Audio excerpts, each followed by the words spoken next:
নমস্কার। ঠাকুর শ্রী শ্রী রামকৃষ্ণ পরমহংসদেব এবং মা শারদার চরণে আমার সশ্রদ্ধ প্রণাম জানিয়ে ভিডিওটা শুরু করছি। প্রত্যেক মানুষের জীবনে সমস্যা আসা যাওয়া করে, আর মানুষ সমস্যা এলেই তার সমাধান খুঁজতে আরম্ভ করে। অনেক সময় সমস্যার সমাধান হয়েও যায় এবং আমরা সুপ্রসন্ন হয়ে যাই। আবার আমরা কিন্তু সেই সময় অসাবধানও হয়ে যাই। আমাদের মনে হয় যে সম্পূর্ণরূপে সমস্যার সমাধান হয়ে গেছে, কিন্তু কোথাও না কোথাও সমস্যার একটা ছোট্ট বীজ কিন্তু রয়েই যায়। সেই বীজ আমাদের অসাবধানতার ছত্রছায়ায় বড় হতে থাকে, তারপর মহা সংকট হয়ে আমাদের ওপর আক্রমণ করে। এই সংকট যে কোনো রূপে আসতে পারে, কখনো শত্রু রূপে আসতে পারে, আবার কখনো মহামারী রূপেও কিন্তু আসতে পারে। সেই জন্য সাবধান থাকা উচিত, কারণ অসাবধান হলে আমাদের সুরক্ষা চক্রে একটা ছেদ উৎপন্ন হয়। এই ছেদ ভেদ করে সমস্যা পুনরায় আসতে পারে।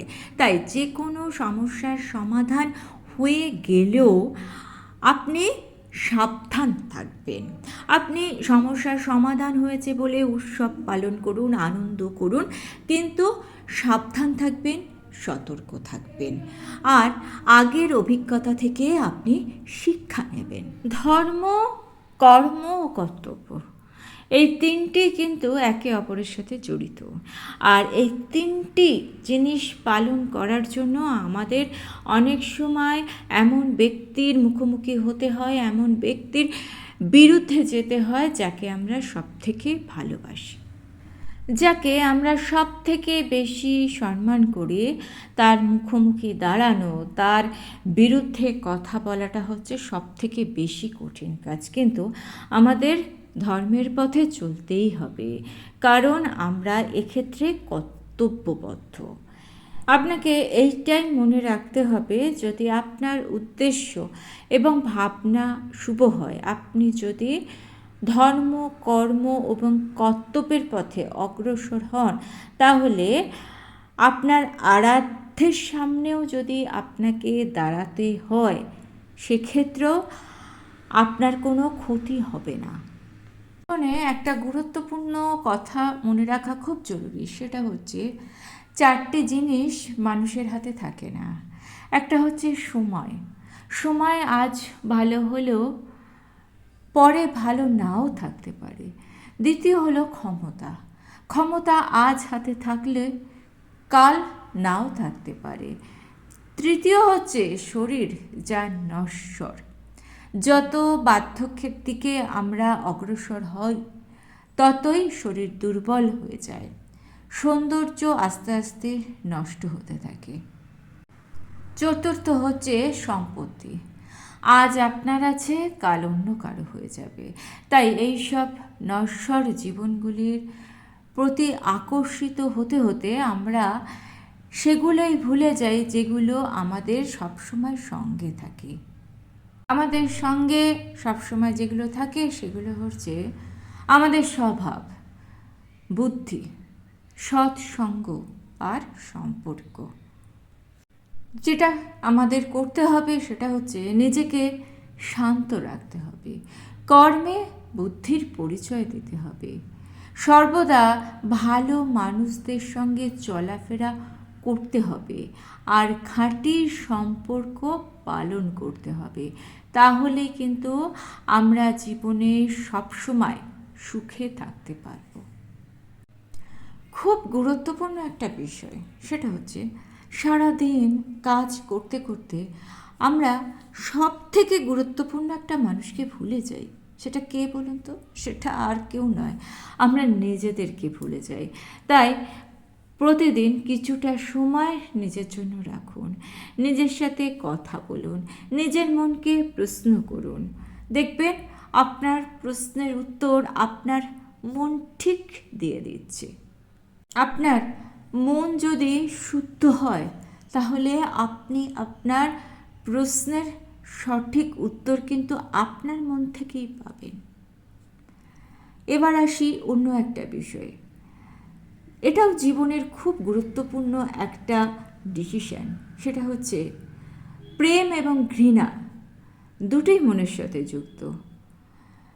প্রেম আনে সম্মান আর ঘৃণা আনে অবজ্ঞা। প্রেম মানুষকে ত্যাগ করতে শেখায়, সব দিয়ে দিতে শেখায়। ঘৃণা এমন একটা অনুভূতি যেখানে মানুষ সবার কাছ থেকে সব কিছু কেড়ে নিতে চায়, জিতে নিতে চায়। প্রেমের অনুভূতি কখনো আপনাকে হারতে দেয় না, আর ঘৃণার অনুভূতি কখনো আপনাকে জিততে দেয় না। এটাই জীবন। তাই জীবনে প্রেমকে প্রাধান্য দেন, ঘৃণাকে নয়। যে পরিস্থিতি বা যে মানুষ আপনি পছন্দ করছেন না, সেখান থেকে আপনি সরে আসুন, কিন্তু সেই মানুষটাকে ঘৃণা করবেন না। ঘৃণা করার অধিকার আমাদের নেই। জীবনে চলার পথে আমাদের কিছু স্বপ্ন সার্থক হয়, কিছু অপূর্ণ থেকে যায়। কিন্তু কারোর সাথে যখন আমাদের দেখা হয় তখন আমরা বলি আমরা কি পাইনি, কি হারিয়েছি। এর ফলে আমরা নিজেরাও দুঃখ পাই, আবার সামনে যে মানুষটার সঙ্গে কথা বলছি তাকেও দুঃখ দিই। এটা না করে পজিটিভ চিন্তা করুন। যা পেয়েছেন, যেটা আপনি বর্তমানে পেয়েছেন সেটার কথা ভাবুন। যেটা অতীতে আপনি পাননি তার কথা ভুলে যান।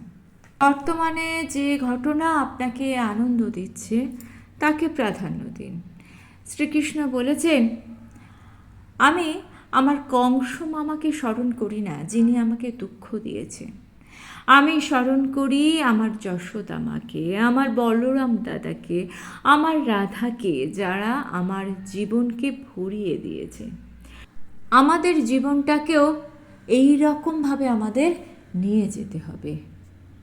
এই সংসারের নিয়ম এমনই যে যাদের সঙ্গ আমরা পাই তাদের সঙ্গ একটা সময় কিন্তু আমাদের ত্যাগ করতে হয়।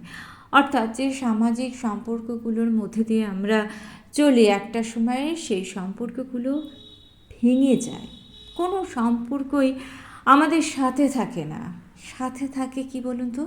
সাথে থাকে শুধুমাত্র আমাদের কর্ম। কর্ম হলো একমাত্র সঙ্গ যা কখনো আপনাকে ত্যাগ করবে না। আপনার মৃত্যুর পরেও এই কর্ম আপনাকে বাঁচিয়ে রাখবে। তাই কর্মকে ধর্ম মনে করে পালন করা উচিত।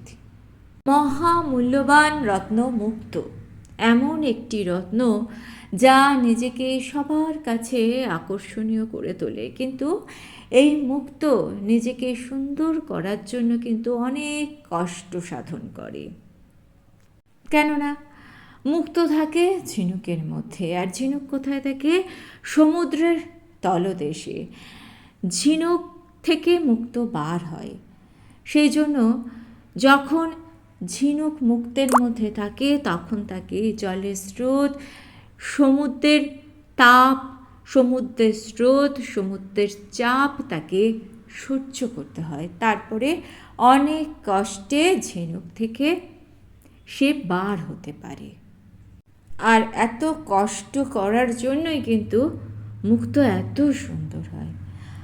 আপনাকে সমাজে সুন্দরভাবে বাঁচতে হবে, তার জন্য কি করতে হবে? আপনাকে পরিশ্রম করতে হবে। জীবনে সমস্যা সংকট এলে একে সুযোগ হিসাবে গ্রহণ করুন, কারণ সমস্যা বিপদের সাথে লড়াই করে আপনাকে মুক্তর মতোই পরিশুদ্ধ করে তুলবে। ক্ষমতাবান কে হয় জানেন? ক্ষমতাবান সেই হয় যে ত্যাগ করতে জানে, সমুদ্রের মতো ত্যাগ করতে জানে। কেন বলছি বলুন তো? সমুদ্রের জলে সমস্ত মিষ্টি জল এসে মেশে, সমস্ত নদী একটা সময় সমুদ্রে এসে মেশে।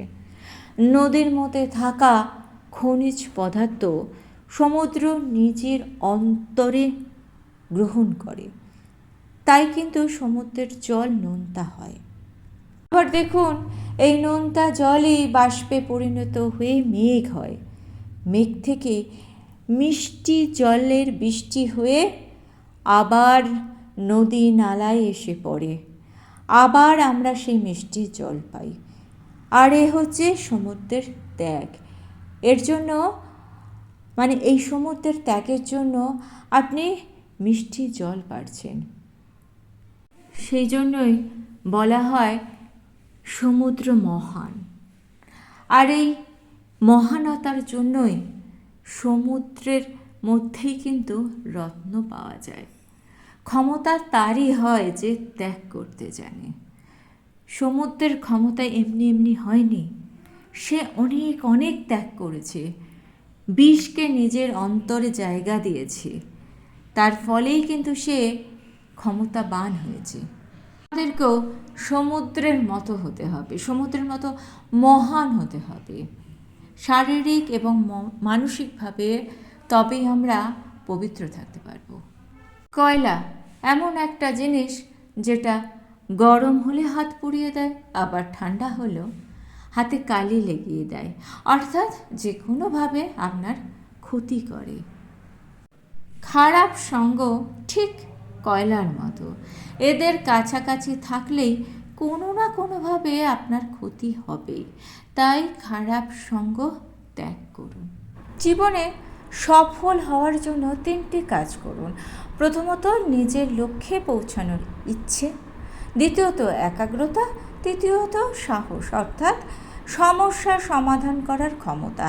এই 3টি গুণ থাকলেই সংসারের সব কাজে আপনি সফল হবেন। আপনার নিজের মধ্যেই একটা শক্তি আছে, সেই শক্তিকে চিনুন।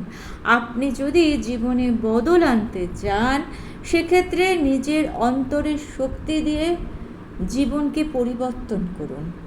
অন্ধবিশ্বাস নয়, আত্মবিশ্বাসের হাত ধরুন, তাহলে সমস্ত সমস্যার সমাধান আপনি করতে পারবেন। আপনার জীবন থেকে সমস্ত সমস্যা দূর হয়ে যাবে। আর ভিডিওটা ভালো লেগে থাকলে চ্যানেলটিকে সাবস্ক্রাইব করে নিয়ে পাশে থাকা বেল আইকনটা প্রেস করে দিয়ে অল অপশানটা ক্লিক করে দেবেন, তাহলে যখনই নতুন কোনো ভিডিও আপলোড করব তার নোটিফিকেশন আপনাদের কাছে পৌঁছে যাবে। ঠাকুর ও মায়ের চরণে প্রণাম জানিয়ে আজকে এই পর্যন্তই। Thanks for watching.